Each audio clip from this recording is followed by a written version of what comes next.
Hello everyone, hope you're doing well. It's time to have a look at some news items which are going on in War Thunder. And today they have actually brought back the Prinz Eugen since it's its anniversary of its launch. So if you want to pick it up, you can do. Make sure if you ever pick anything up on the Guardian store, including GE, you can use my partner link, which is in the description.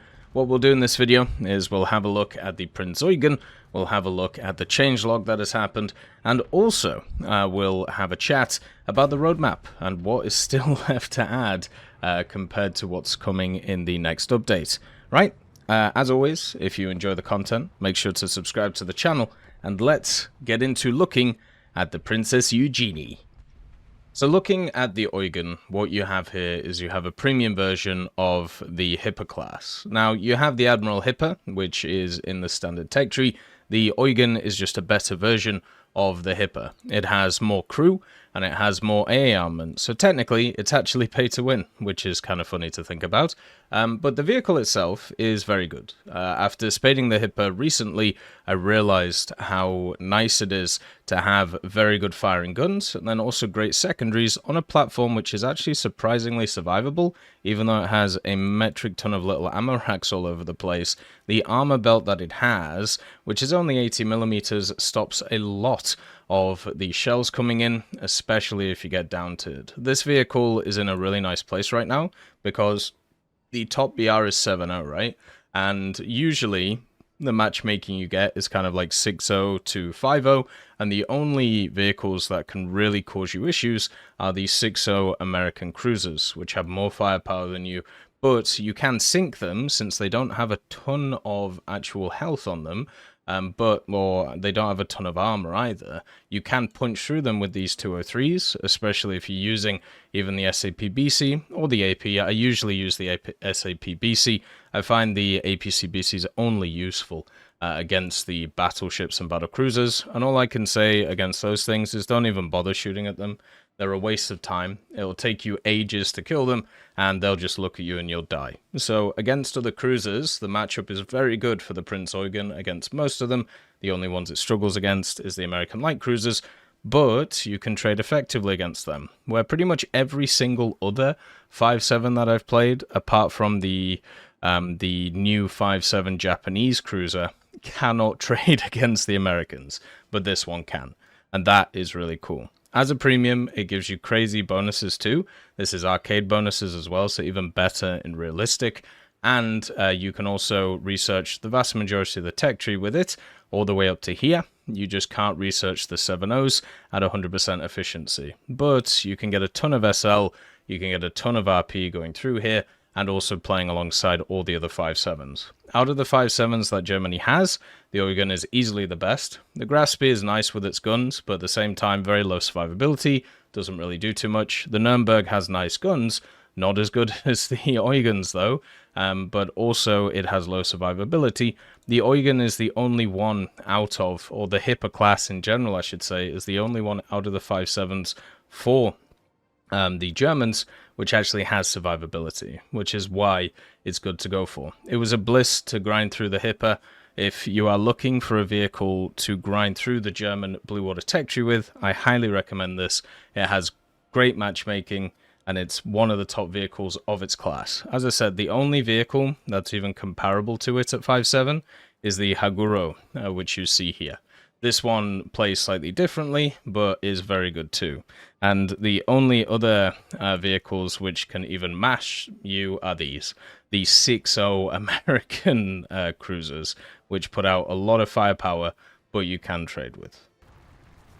There was also a changelog which turned up, and this changelog isn't huge, so I thought I'd just chuck it in here. It's update 2.37.0.150. It obviously talks about the research bonuses coming in for new nations, which I did a separate video on if you want to check that out, but there's also a few other things. So for example, the Tornado GR1 and the Tornado IDS, the missing limit on the maximum allowed release speed of Mach 1 has been added for all bombs.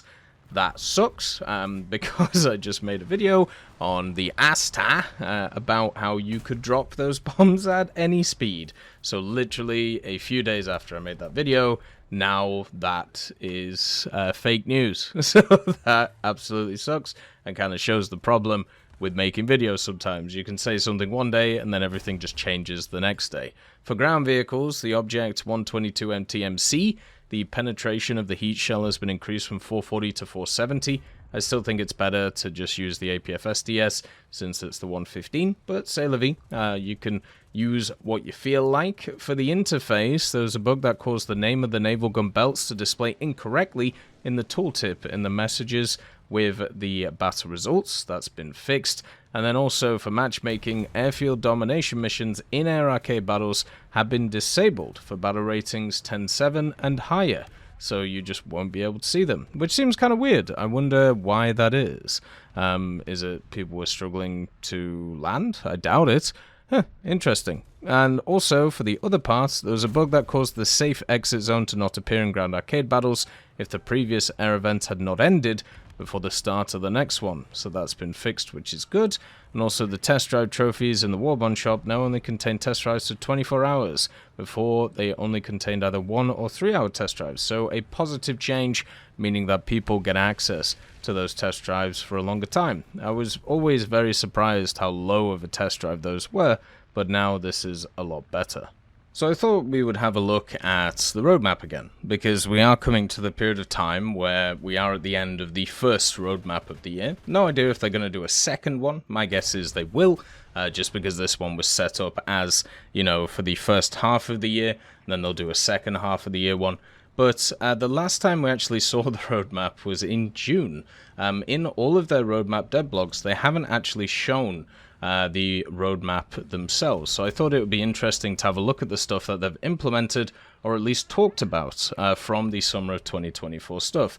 Of course, we have finally got the research stuff going, so they're testing that now, and then it will be implemented after that, so that's really cool. The new mechanics for saving aircraft has just come in, so they have done that, which is pretty awesome.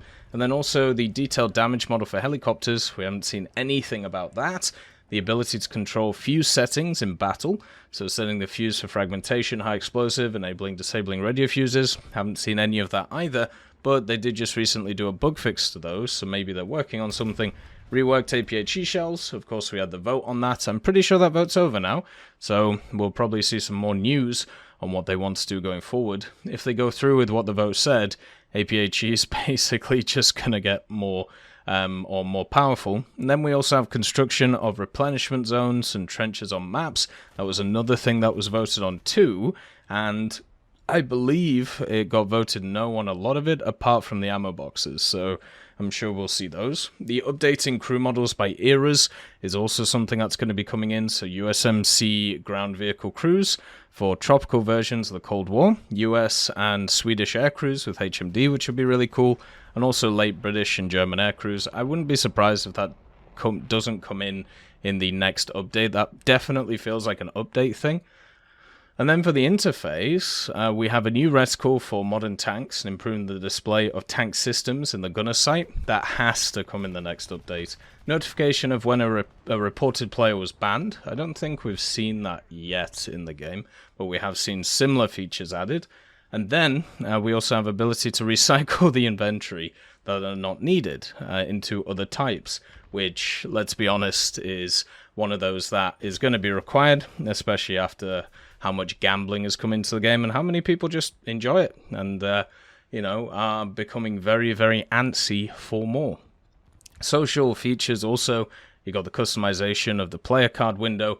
That is something they've talked about, and they've even showed kind of how they want to implement it, which is kind of cool, but still isn't here yet.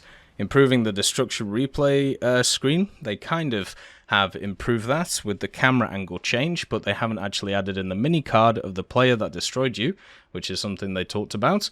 And then also the public squads and mechanics for searching for a squad based on interest of other players in the game.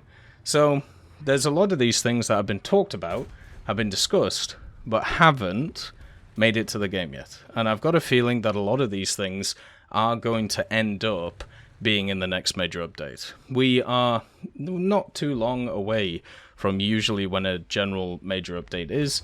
Maybe, 2 or 3 or 4 weeks at this point. There's usually one in September. Gamescom is going on right now, and what Gaijin used to do is they used to actually say what was coming in the next major update from Gamescom, which was pretty interesting. But nowadays they don't do that because they don't go to Gamescom in a public capacity, and you know, they don't really need to, which is probably why they don't do that. But at the same time, this does mean that there's going to be a lot of devlogs over the next few weeks talking about a lot of these features. And it also probably means that the roadmap for the second part of the year will start at the start of September and then go into December. It wouldn't be too surprising to me if some of these features do end up getting cut for the next later updates, especially after the APHE votes and the replenishment zone votes, because now they're going to have a rethink and see how they want to kind of rejig it and put it into the game. The APHE one makes me sad, but you know how it is. It is kind of what goes on. And with the increased amount of UI stuff that they've been doing over the time, won't be too surprising to see those social features come in as well. They've already shown some prototypes and all of that stuff. But the main thing is, there's still a lot to look forward to in this roadmap.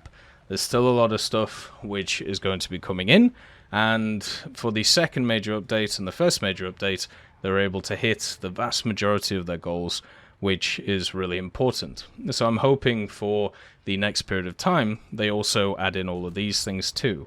And yeah, that's pretty much it. The game has gone through a lot of iterations the last few years. This one I think is looking pretty positive. Once they get the research changes in, then once they get the kind of BRs based by game mode stuff for mid-tiers in, and then also at the same time start reducing some RP for things, you know, across the board, then I think we'll have a pretty good time. Let me know your thoughts. As always, I hope you have a wonderful day, and I'll see you next time. I'd just like to thank GMG Smiley, CD Beans, Chieftain Mike, EMN3 Galaxy, Tulio Pontecorvo, Brendan Quinn, Carrion Crow, Gus Irenicus, Pyman, Wartinder, Teddy, Daniel Stanton, Martinez, B. Young, Ozzy Panzer, Alan Hacker, Liam Shear, Opium Prime, Lafouche, Sem, Aslan, Uncle Bean, and Derek R. for supporting the channel.